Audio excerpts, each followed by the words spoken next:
much. Let's get out of here and get back to Lawrence and regroup. And we only got, less than 48 hours, I guess, before Iowa State rolls to town. So I really didn't say much. I don't think in situations like that, there's really a lot to be said, to be honest with you. Any type of pick 'em up talk isn't going to be heard, and there's no reason to get on anybody. So yeah, I didn't really say much. Coach, what do you feel like changed? It was kind of a tale of two halves kind of game. I mean, I honestly believe the oranges that we ate at halftime that Baylor provided was probably the reason why we sucked the second half. I thought that, I didn't think they were any good the first half, and we were terrific. In the second half, we came out, I thought, with the mindset to, score 0-0, and let's just win the first 5 minutes, and you get outscored 17-2, whatever, start second half. I don't know what it was, but it was close to that. And they had all momentum. They were as good as we were the first half plus, and we were as bad as they were the first half plus, and we were just kind of a tale of two halves. Hunter mentioned that that the players on the court should have been more aware of going at the guys who had 4 fouls. Did you try to make the team aware of who those players were and target them at various points, or how do you approach that? Yeah, well, we wanted to drive it. Obviously they weren't. I'm not going to say they weren't going to guard us, but they weren't going to foul us. So naturally, in that situation, you got to drive the ball. We didn't do a good job of that at all. But we also had some finishes that were, should be baskets every time, and we came up with nothing several times. I think it was several, maybe it was a few, but I can think of 3 or 4 where there's no way we can't come away with points, and we managed not to. Those 60 points the second half, what was the difference? I tried to just tell you it's the fruit. Oh. So you thought that was a joke, but no, it was really the fruit. We didn't guard anybody second half. Their ball screen, our ball screen stuff, and a lot of it's what we told them to do. So that's on me. But the freshman's going to be a really good player. They got one freshman that's going to be a top 5 pick, but the other kid's going to be a really good player, and he wore us out the second half.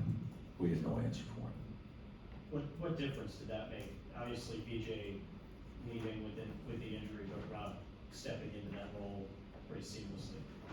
Yeah, I've seen in tape. I've seen have similar type of games. I mean, he gets downhill.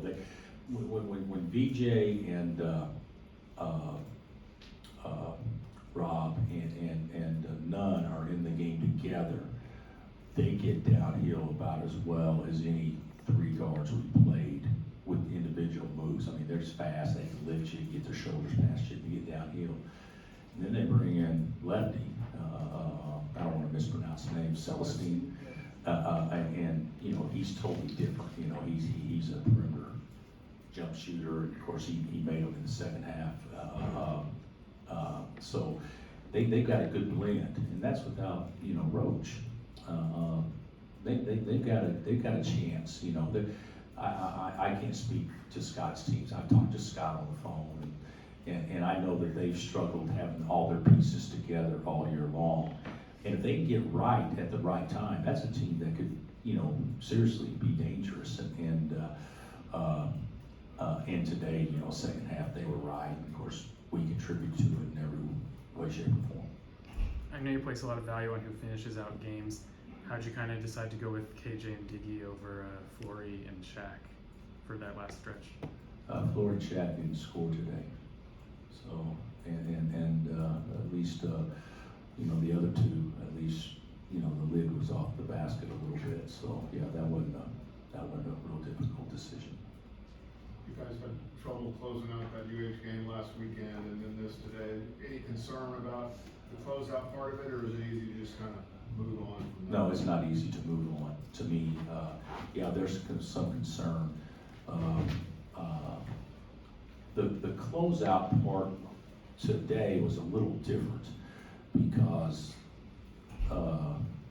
we're up 7, if I'm not mistaken, at the under 8 timeout and didn't close out. The other team, we're up 6 with 18 seconds left. I mean, it was certainly shooting free throws. It was 2 different type games. I mean, you know, I could be wrong, but I think Baylor had the lead by the under 4 timeout. So we certainly didn't play very well in certain segments, without question. But the way the game ended was indicative of how the entire second half went. It wasn't just a closeout, if that makes sense to you. And when you called that quick timeout in the second half, early in the second half, you looked a little upset. Do you kind of worry about that when you've got a big lead and you kind of come out in the second half and maybe you let the guard down a little bit? Well, we talked to, we don't talk about, don't let our guard down. We talked about they're gonna be a different team this half, and we have to be as good or better than we were the first half. I don't like talking about the negative, even though you can present it in a way where it's factual and not negative, and that's what we try to do. And obviously, it's a 7-0 run in the first minute, and total complexion of the game changed. Kind of go along with that.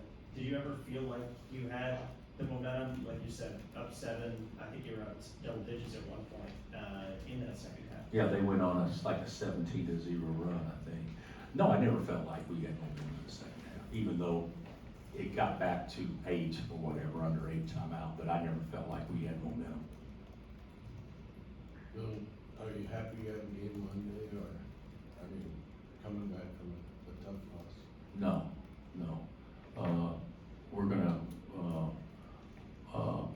postpone until Tuesday. So, you know, it's a lot easier to play on a short break if you have momentum going into it and energy and all this stuff. And we're gonna have to regroup, obviously. Well, by Monday we'll be happy we're playing, but certainly that's a tougher test for us today than it would be for Baylor if they were playing Monday. Anything else? Okay, guys.